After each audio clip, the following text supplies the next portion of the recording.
Glória a Deus. Bom estarmos aqui, louvado seja o Senhor. Cumprimento a amada igreja com a graça e a paz do Senhor Jesus Cristo, amém? Vai ter divisão das crianças hoje? Alguém sabe me dizer? Se não, porção da palavra de Deus na qual nós iremos meditar hoje, na qual eu já peço que você abra a sua Bíblia, é Gênesis, capítulo de número 49. Primeiro livro da Bíblia Sagrada, livro de Gênesis, capítulo de número 49, penúltimo capítulo do livro. Nós iremos ler os versos de 8 a 12.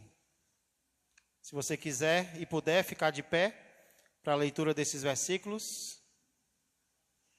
Gênesis 49, versos 8 a 12. Aproveito para dar as boas-vindas a todos, os irmãos, amigos que estão presentes nesse feriado municipal, como também aqueles que nos acompanham pelas redes sociais. O texto é Gênesis 49, versos 8 a 12. Diz assim a palavra do Senhor. Jacó falando a seu filho, o quarto, Judá. Judá, teus irmãos te louvarão. A tua mão estará sobre a cerviz, ou seja, o pescoço de teus inimigos. Os filhos de teu pai se inclinarão a ti. Judá é leãozinho. Da presa subiste, filho meu. Encurva-se e deita-se como leão e como leoa. Quem o despertará? Verso 10. O cetro não se arredará de Judá, nem o bastão de entre seus pés, até que venha Siló, e a ele obedecerão os povos. Ele amarrará o seu jumentinho à vide, ou seja, a videira, e o filho da sua jumenta, a videira mais excelente. Lavará as suas vestes no vinho, e a sua capa em sangue de uvas. Os seus olhos serão cintilantes de vinho e os dentes brancos de leite. Vamos orar mais uma vez? Pai amado e Pai querido, nós acabamos de ler um livro que não é um livro qualquer, Senhor. É um livro espiritual. É um livro sobrenatural. É um livro inspirado pelo Teu Espírito Santo. É por isso, Pai, que nós não tiraremos proveito desse livro, se não for com a ajuda do Senhor, se não for com o Teu auxílio, se não for pela iluminação do Teu Espírito Santo agindo em nossa mente e em nosso coração. É por isso, Pai, que neste momento nós continuamos pedindo a Tua graça e a Tua misericórdia sobre a meditação, Pai, nesta porção da Tua palavra sagrada. Pai, que por meio dela o Senhor fale aos nossos corações, o Senhor convença a nossa mente, o Senhor transforme a nossa vida, a imagem e semelhança do nosso Senhor e Salvador Jesus Cristo, no nome de quem eu oro, nós oramos e já agradecemos. Amém, amém e amém. Glória a Deus, podeis sentar todos. Se fosse feita uma competição para escolher o ser humano mais pecador da Bíblia, quem você acha que deveria vencer? Em quem você votaria? Você acha que existe um ser humano mais pecador do que outros na Bíblia? Para você, quem mereceria receber esse título? Quem ganharia essa vitória? Tirando o diabo, tirando os demônios, falando de ser humano, qual seria o ser humano mais pervertido, mais perverso, mais pecador de toda a Bíblia? Antes de dar a minha opinião sobre essa pergunta, queria lembrar você o que está acontecendo aqui em Gênesis capítulo 49. Em Gênesis 49, o patriarca Jacó convida os seus 12 filhos. Ele está prestes a partir deste mundo. Então ele convida os seus 12 filhos e começa a fazer previsões sobre o futuro de cada um deles. Os 3 primeiros, sobre os quais ele faz previsões, são justamente os 3 mais velhos, Rúben, Simeão e Levi. E o que é interessante é que quando Jacó, o pai, fala sobre os seus 3 filhos mais velhos, ele cita um pecado de cada um deles. Sobre Rúben, ele fala sobre o adultério, ele fala sobre a imoralidade. E sobre Simeão e Levi, ele fala sobre a ira descontrolada que eles sentiram e através da qual eles mataram os homens de uma cidade inteira. Jacó, agora prestes a morrer, cita os pecados de seus filhos e diz o que vai acontecer com eles no futuro por causa disso. Voltando agora à pergunta do início, eu creio que se fosse feita uma competição para escolher o maior pecador da Bíblia, eu acredito que nenhum dos filhos de Jacó seria escolhido. Ele tinha 12 filhos, e eu creio que nenhum deles seria considerado o mais perverso da Bíblia, o mais pervertido da Bíblia. Não que os 12 filhos de Jacó tenham sido santos, tenham sido perfeitos, muito pelo contrário. Quem lê a Bíblia, quem conhece um pouco da história da Bíblia, sabe que Jacó teve filhos que pecaram e pecaram feio. Todos eles cometeram pecados terríveis, vergonhosos. Inclusive o personagem que nós estudaremos hoje, que é o 4º filho de Jacó, chamado Judá. Judá também pecou, assim como seus irmãos pecaram. Na verdade, eu diria que Judá, o 4º, foi tão ou até mais pecador do que seus 3 irmãos mais velhos. Por quê, pastor? Você diz isso, que Judá foi tão ou talvez até mais pecador que os seus primeiros irmãos? Para começar, só 2 exemplos. Judá teve filhos com a sua própria nora, chamada Tamar. Uma mulher chamada Tamar, Judá chegou a ter filhos com a sua própria nora. É só um exemplo. Segundo exemplo, foi de Judá a ideia de vender o seu próprio irmão José para estranhos, para estrangeiros. E ele só deu essa ideia porque matar não ia trazer nenhum lucro para ele. Matar não ia trazer dinheiro. A primeira ideia era matar José. E ele não matou porque ele se deu conta de que não ia trazer lucro nenhum. O que nós vamos ganhar matando José? Acho que é melhor vender.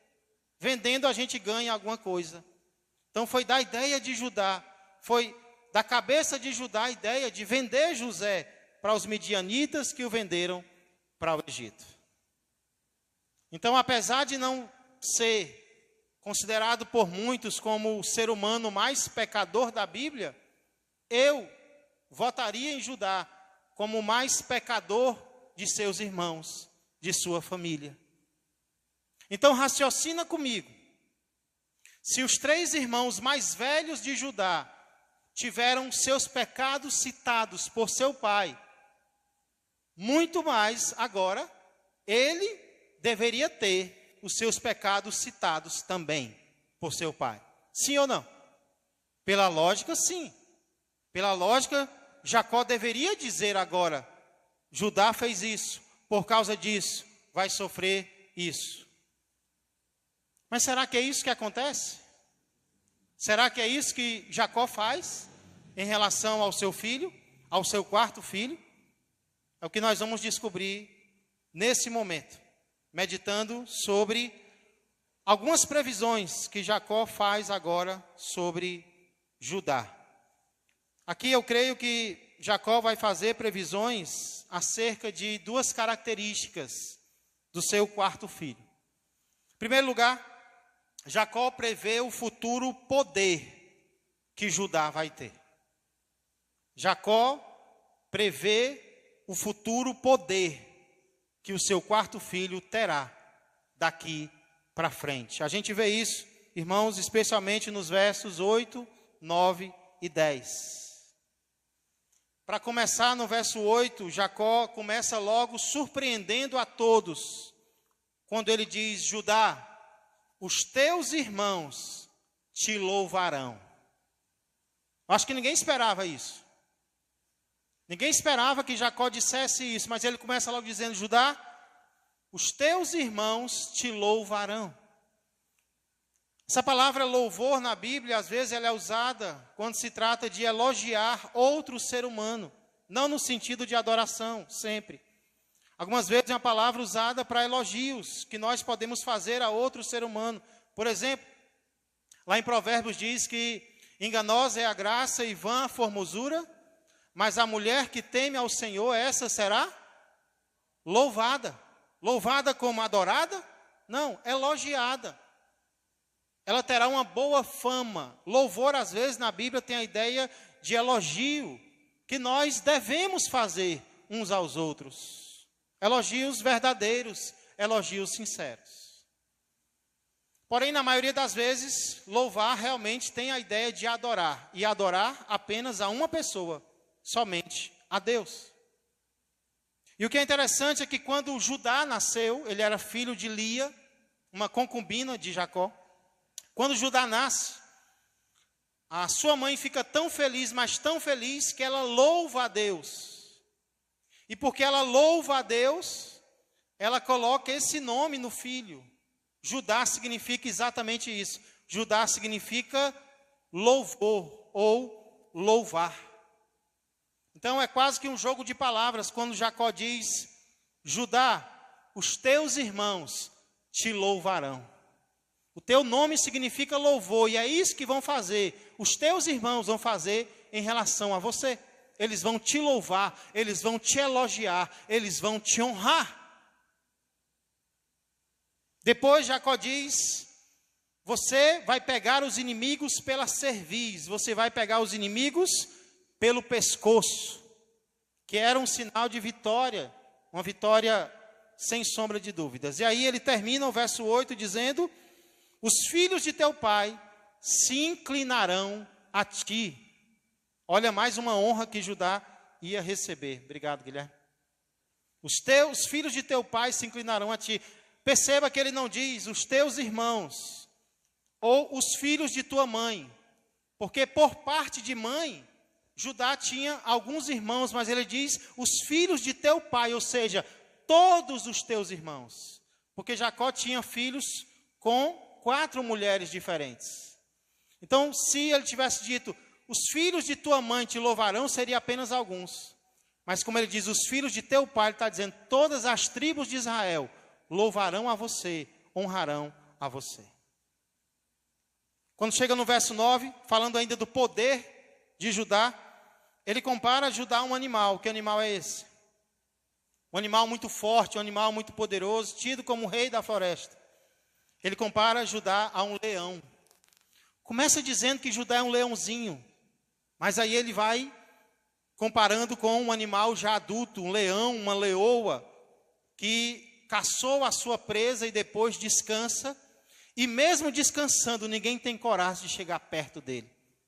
Quem vai despertar o leão? Quem vai acordar o leão?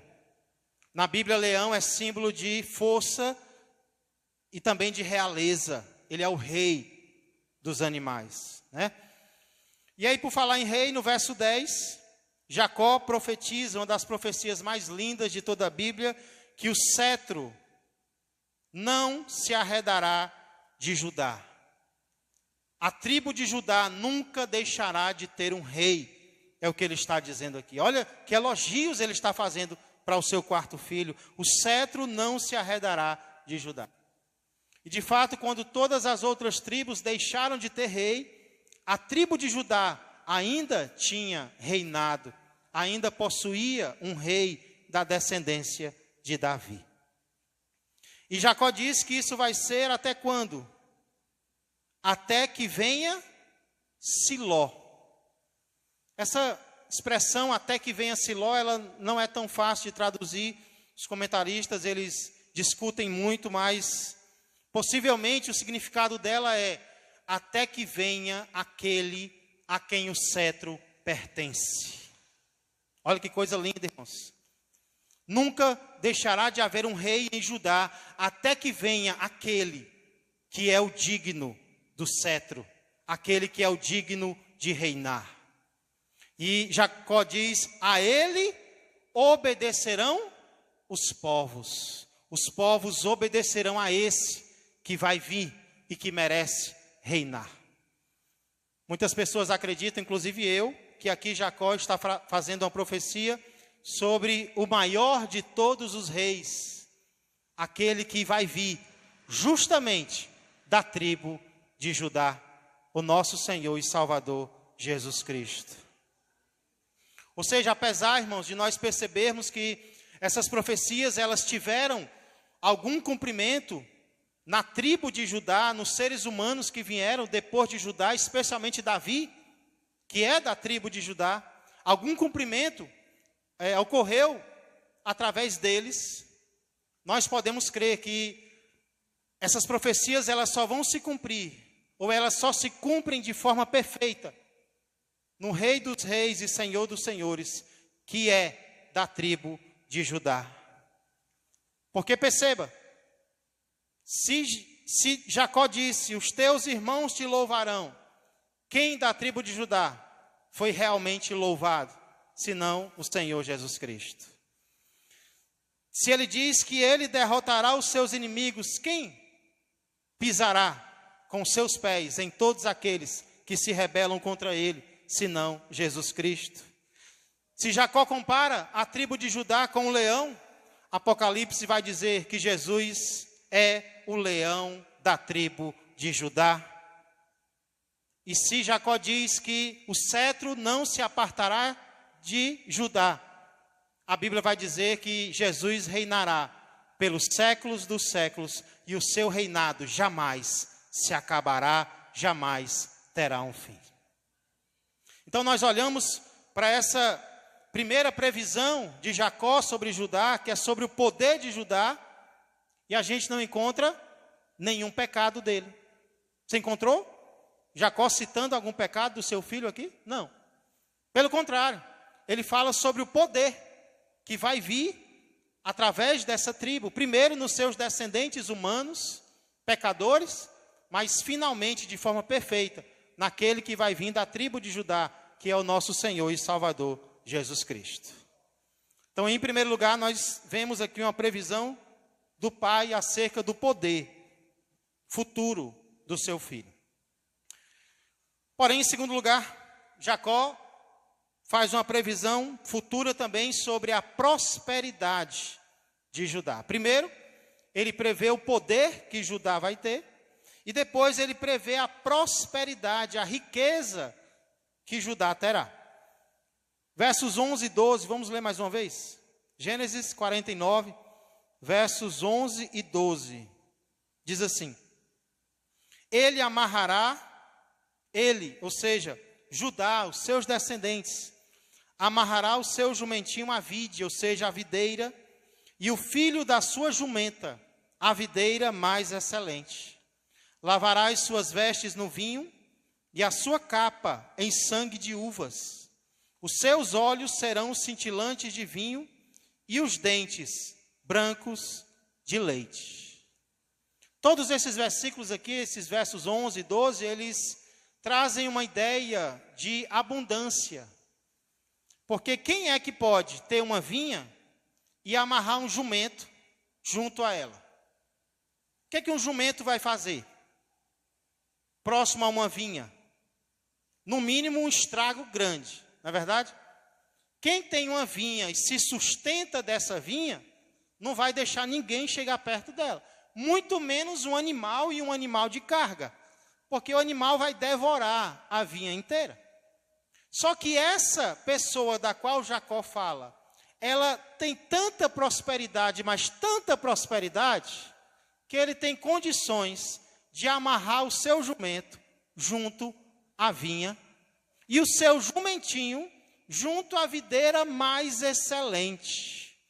Ele tem condições de dar para os seus animais a possibilidade de se alimentar da videira mais excelente que ele possui. Então, só uma pessoa muito rica, uma pessoa de muita posse, de muita abundância, para ter coragem de fazer um negócio desse.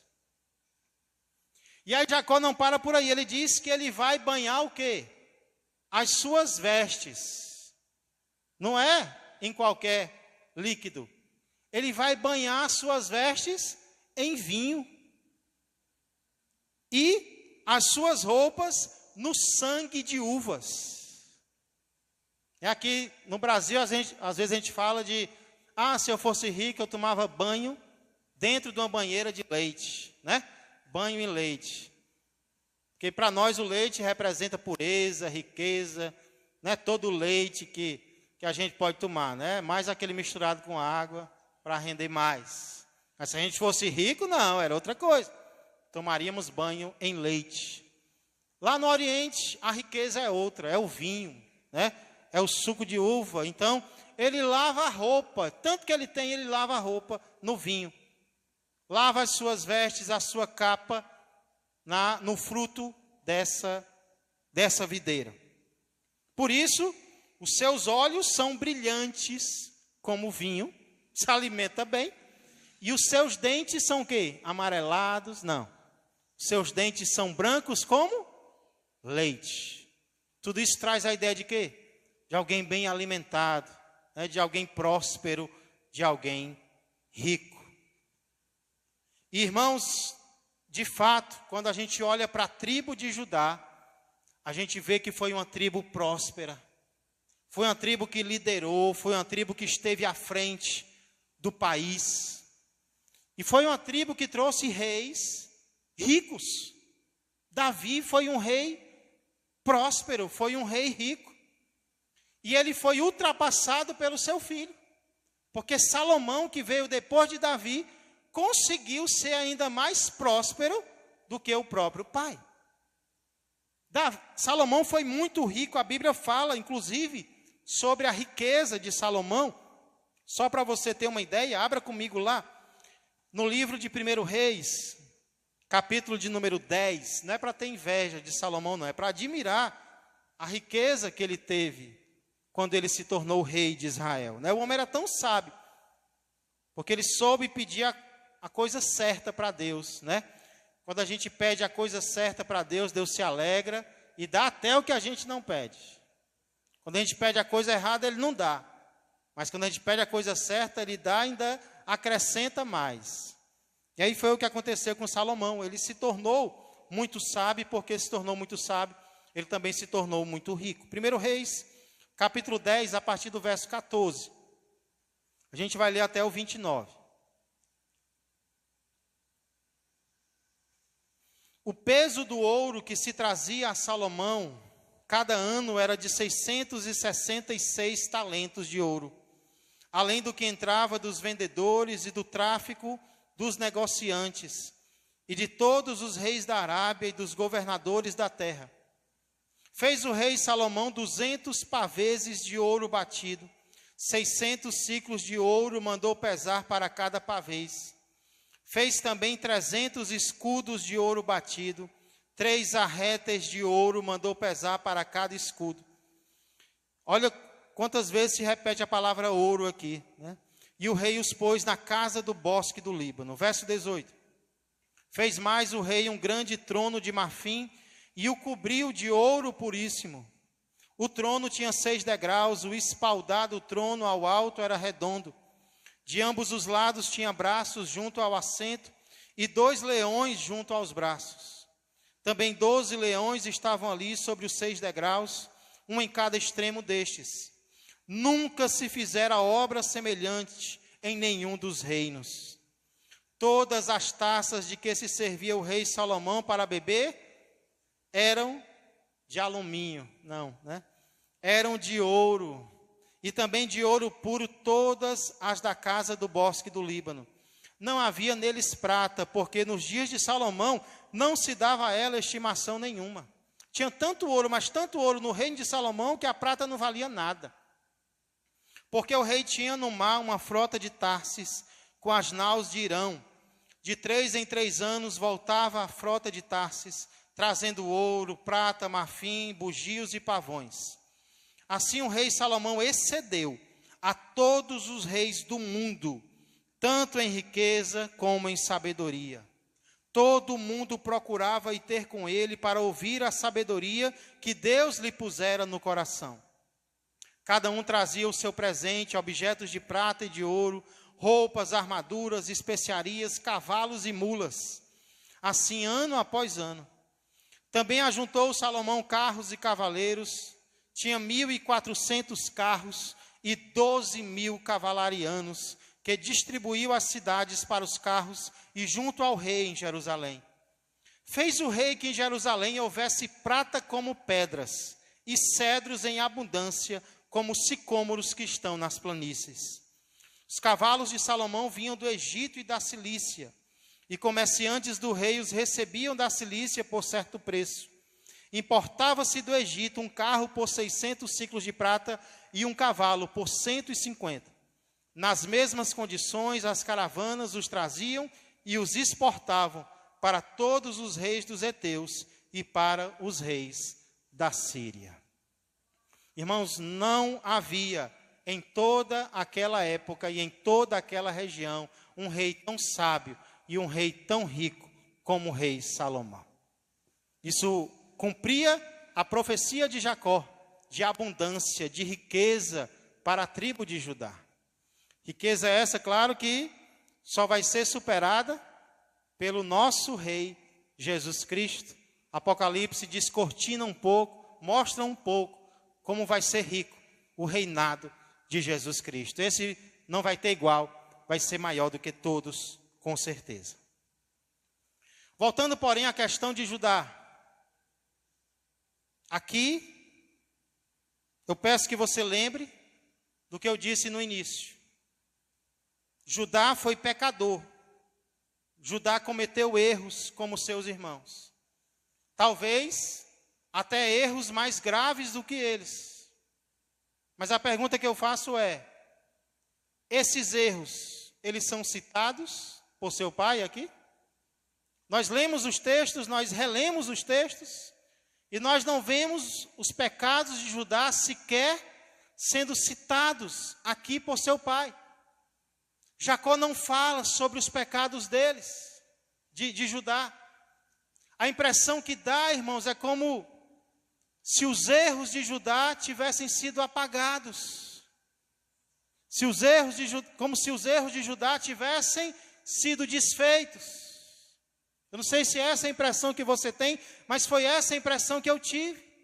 Jacó não fala, não cita as coisas erradas que o seu filho fez. Será que esses erros foram apagados? A impressão que dá é essa. Pois saibam que é exatamente isso que o meu Deus e o teu Deus é capaz de fazer em relação aos meus pecados e em relação aos teus pecados. Mesmo nós tendo cometido erros, Deus é capaz de apagá-los. Deus é capaz de passar uma borracha sobre eles. Olha, por exemplo, a promessa que o nosso Deus faz lá em Isaías, capítulo 43, verso de número 25. Eu mesmo, sou o que apago as tuas transgressões por amor de mim, e dos teus pecados não me lembro. Palavra do nosso Deus dizendo: eu, meu povo, a você que me segue, que confia em mim, eu e não outro, sou o que apago os teus pecados e não me lembro das tuas transgressões. Aqui Deus não está falando de forma literal, dizendo que Ele se esquece dos nossos pecados, porque senão seria uma falha de Deus esquecer. Mas o que Deus está dizendo é que Ele não trata o seu povo, mediante os seus pecados, de acordo com os seus pecados, porque se Deus fosse nos tratar segundo os nossos pecados, nós nem estaríamos mais aqui, nós nem estaríamos mais vivos sobre essa terra. Mas Deus nos perdoa, Ele está dizendo aqui: eu sou o que apago as tuas transgressões. Aquilo que Jacó faz em relação a Judá, Deus faz em relação a mim e em relação a você. Olha o que ele diz mais na frente em Miqueias, texto maravilhoso da palavra do Senhor, Miqueias, capítulo de número 7, versos 18 a 20. Se você não memorizou esse texto, se você não conhece, medite nele.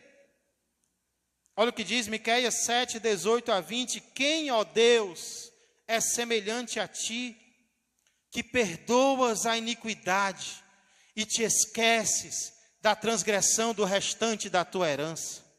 O Senhor não retém a sua ira para sempre, porque tem prazer na misericórdia.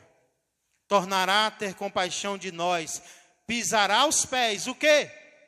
As nossas iniquidades, e lançará todos os nossos pecados nas profundezas do mar. Mostrarás a Jacó a fidelidade, e a Abraão a misericórdia, as quais juraste a nossos pais, desde os dias antigos. A promessa aqui, então, não é que Deus vai perder a memória, ou que Deus não vai mais se lembrar do que nós fizemos na nossa mocidade, ou quando nós não conhecíamos. Não é isso que Deus está dizendo. O que Ele está dizendo é que Ele não vai nos tratar à luz dos nossos pecados. Quando Deus olhar para nós, Ele não vai mais lembrar do que nós fizemos contra Ele, das nossas desobediências, das nossas iniquidades. Deus vai olhar para nós e Ele não vai lembrar, Ele não vai levar em conta o que nós fizemos. Existe uma expressão em Isaías que diz que Ele coloca para trás de si os nossos pecados. Ou seja, Deus tem consciência do que nós fizemos, mas não está diante dos seus olhos. Deus não está sempre lembrando daquilo e jogando na nossa cara, na nossa face, o que nós fizemos contra Ele. Essa é a promessa do nosso Deus. O que Jacó fez com José, porque José errou, mas em suas previsões sobre o futuro, Jacó não lança no rosto de Judá o que ele fez. O que você fez com Tamar, Judá, o que você fez com José, você me afastou do meu filho. Não, Jacó não lança no rosto de Judá o que ele fez de errado. E o mesmo Deus pode fazer comigo, o mesmo Deus pode fazer com você. Já pensou? Nós cometemos erros contra Deus, não cometemos? Nós desobedecemos a Deus, não desobedecemos? Mas Ele promete: eu vou apagar as tuas transgressões, eu vou passar a borracha nos teus pecados. Certa vez eu ouvi um testemunho de um homem muito feliz, porque ele devia uma dívida muito grande no banco. E depois de se entregar para Jesus, de confiar em Jesus, de repente a dívida dele sumiu. De repente a dívida dele no banco foi apagada, ele estava muito feliz por causa disso. E eu acho que é um bom motivo para a gente estar feliz, quando uma dívida nossa é apagada na terra. Agora isso não se compara, igreja, com a nossa dívida ser apagada no céu. A nossa dívida impagável ser apagada diante de Deus. E é exatamente isso que Ele pode fazer comigo e Ele pode fazer com você. Porém, para que isso aconteça, nós temos que fazer o que Judá fez. Pastor, o que foi que Judá fez para que Jacó, o pai, não lançasse no seu rosto os seus pecados? Pelo contrário, nem citasse os erros que ele cometeu. E a resposta é: Judá se arrependeu dos seus pecados. Lembra que eu disse que ele pecou contra a sua nora? E ele nem sabia que era a nora dele, porque ela estava vestida como uma mulher da vida. E ele pecou contra essa mulher e depois descobriu que era a sua própria nora. Algo terrível ele fez. Mas quando ele descobriu o que ele fez, quando ele se deu conta do que ele fez, ele disse: ela é justa e eu não. Ele não colocou a culpa nela, ele assumiu a sua culpa e ele se arrependeu. A Bíblia diz que nunca mais ele tocou nessa mulher. O arrependimento verdadeiro transforma a nossa vida. Quem se arrepende de verdade não continua no pecado que cometeu. Judá se arrependeu e nunca mais tocou nessa mulher novamente. E ele se arrependeu também em relação ao que ele fez com seu irmão. Porque lá na frente ele teve a oportunidade de fazer o mesmo com outro irmão, com Benjamim. Lembra quando José está testando seus irmãos sem eles saberem? José coloca diante deles a oportunidade deles fazerem o mesmo com outro irmão, agora com Benjamim, de o deixarem para lá, mas Judá diz: não, se for para ficar alguém aqui preso, não vai ser ele, serei eu. Eu agora coloco a minha vida à disposição, porque eu não quero ver o meu pai sofrendo como ele já sofreu. Um homem que muda em relação aos seus irmãos, um homem que muda em relação ao seu pai, um homem que está disposto a se sacrificar para não ver a sua família sofrendo. Esse é Judá arrependido verdadeiramente. Então, Deus pode apagar os nossos pecados? Sim. Mas Ele só vai fazer isso. Deus só vai escrever uma nova história naqueles que estiverem dispostos a abandonar a sua velha história.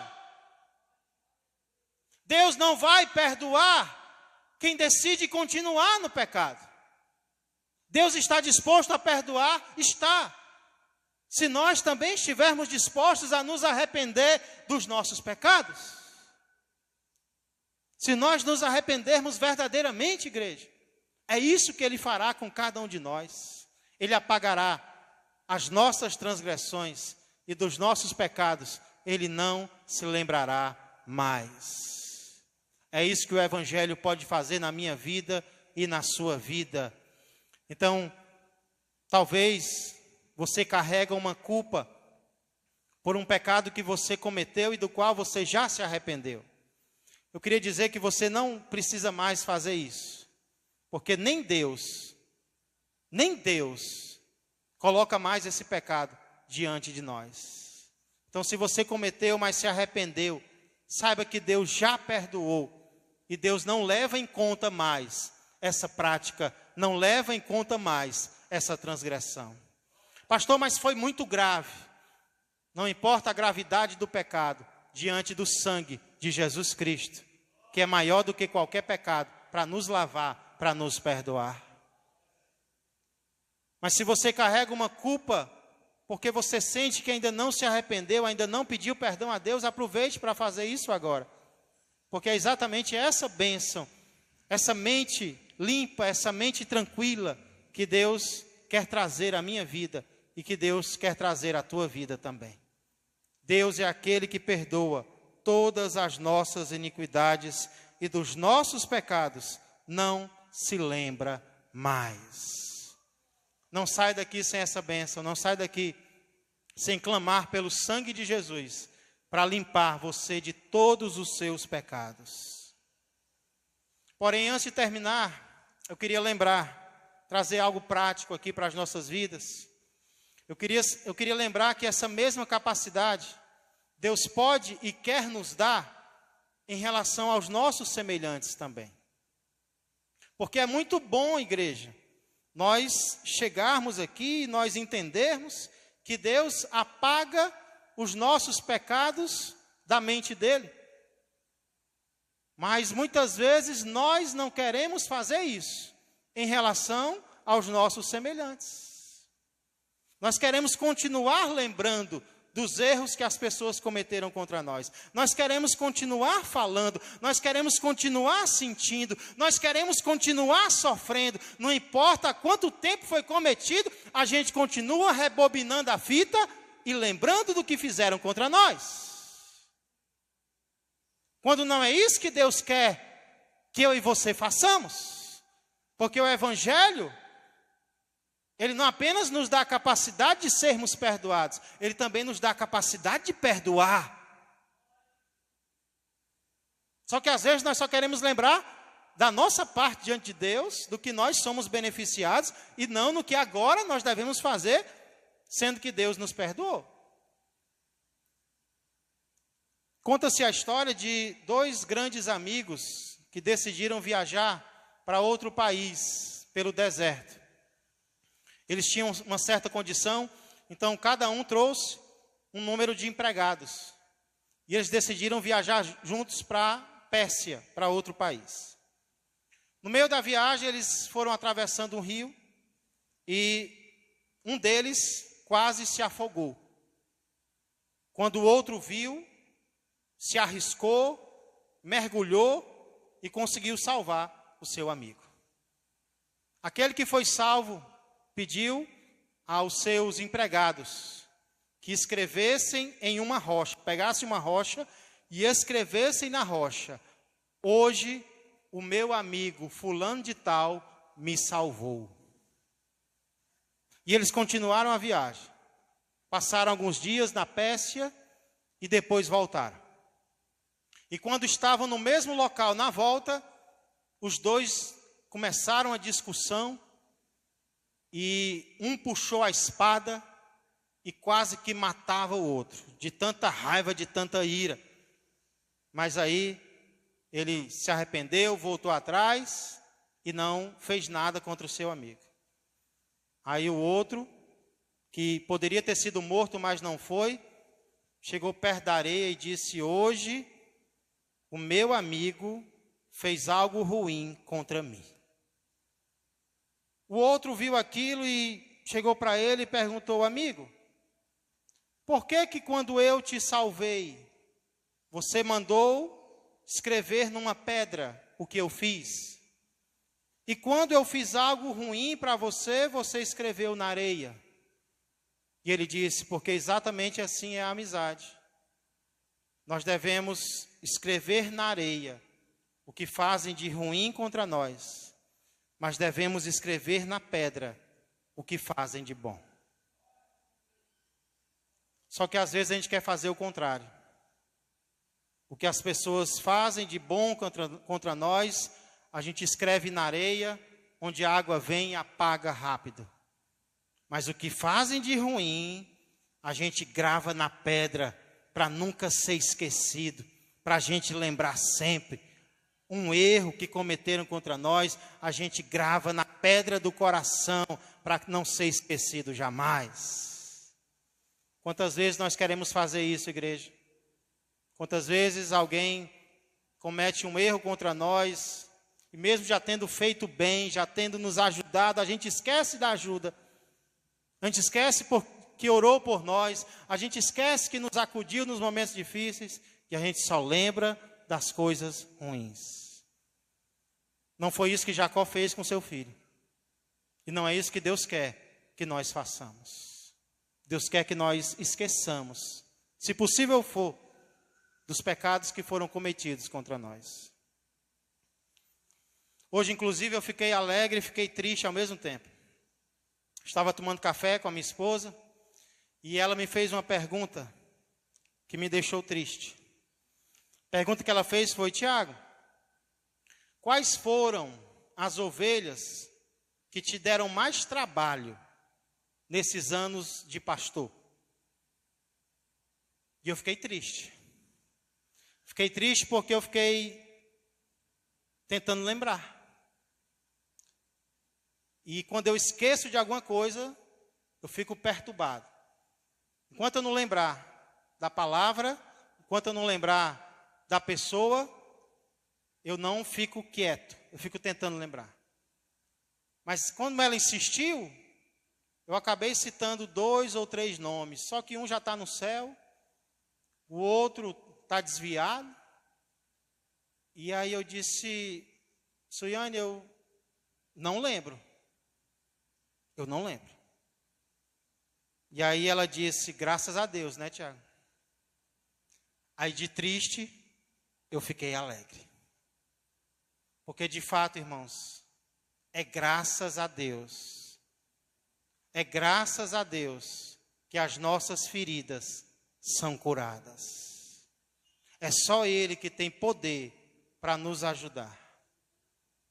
Então eu não estou dizendo que ninguém nunca me feriu, que eu nunca me decepcionei, já muitas vezes. O que eu estou querendo dizer é que Deus tem o poder de nos dar vitória sobre as dores que nós já sentimos. Deus tem poder até de nos fazer esquecer. Não sei se isso já aconteceu com você, de alguém chegar e eu queria te pedir perdão. E você perguntar, pelo quê? E essa é a maior vitória que pode existir no coração do ser humano. É quando pesa no coração de quem errou contra você, mas não pesa mais no teu.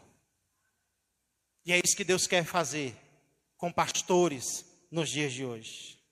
É isso que Deus quer fazer com líderes nos dias de hoje. É isso que Deus quer fazer com crentes no dia de hoje. Vencer as dores, vencer as decepções, vencer as mágoas, vencer os rancores, porque somente assim, igreja, nós seremos perdoados e somente assim eu e você chegaremos no céu. Então hoje, esse texto nos mostra que Deus pode apagar os nossos pecados do coração dele. Mas esse texto nos lembra também que Deus pode apagar os pecados dos outros do nosso coração. E é o que Ele quer fazer. Que nós sejamos limpos, que nós sejamos leves, que os erros que cometeram contra nós não pesem mais no nosso coração. Especialmente daqueles que se arrependeram. Porque às vezes alguém peca e se arrepende de verdade, e nem assim a gente perdoa. Pastor, e se não se arrepender? Perdoe no seu coração a si mesmo, para o seu bem. Não carrega peso, não carrega pecado, porque isso vai atrasar a minha e a tua ida para o céu. Vamos deixar que Deus limpe o nosso coração, porque é isso que Ele faz com respeito a nós, e é isso que Ele quer que nós façamos com respeito aos outros. Será que tem alguém ainda que, quando você lembra dessa pessoa, você sofre? Você ainda está magoado ou magoada com ela? Decida hoje o que você vai fazer com essa pessoa, como Deus faz com você. Que o Evangelho é poderoso para transformar também o nosso coração. Vamos ficar de pé.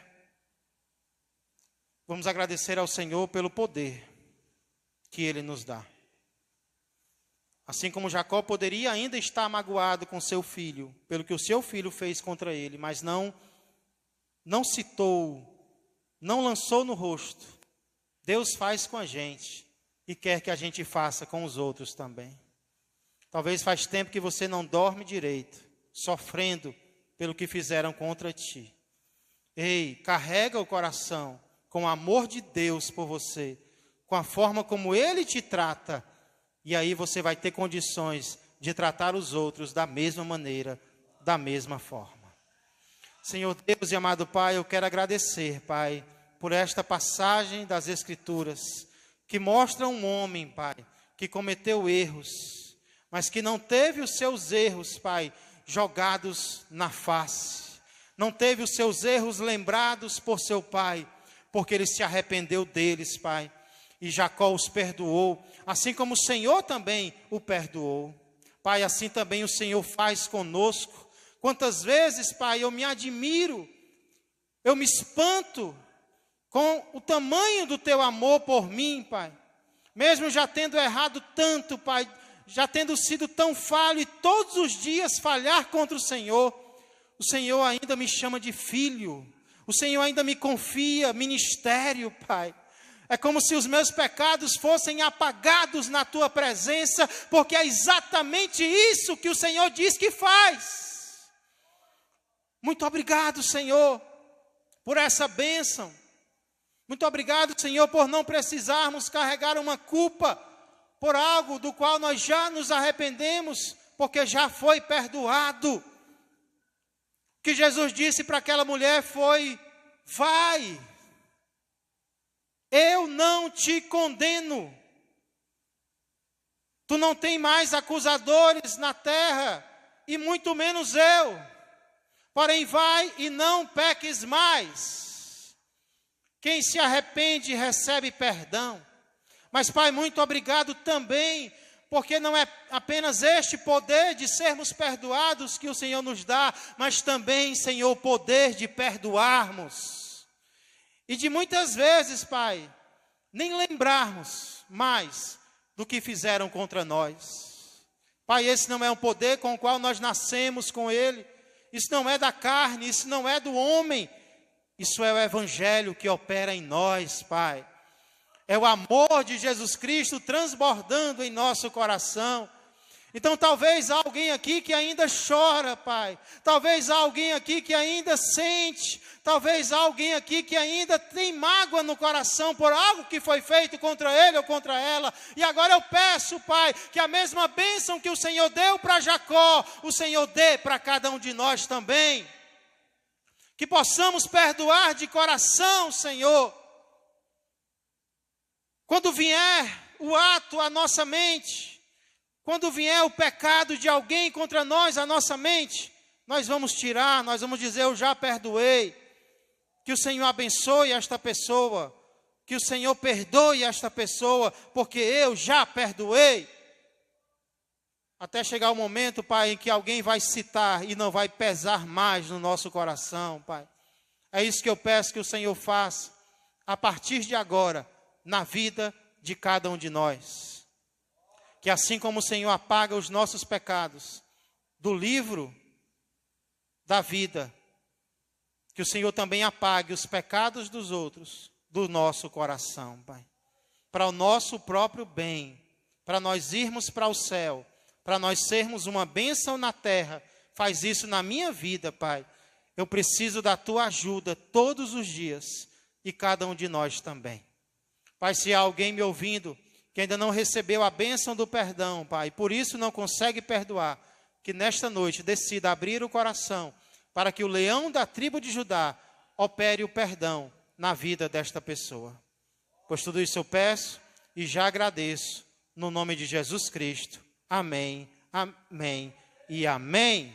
Glória a Deus. Que Deus nos dê vitória, que Deus nos ajude, tanto a sermos perdoados como também a perdoar. Não é fácil, igreja, mas é possível pelo sangue de Jesus. Amém?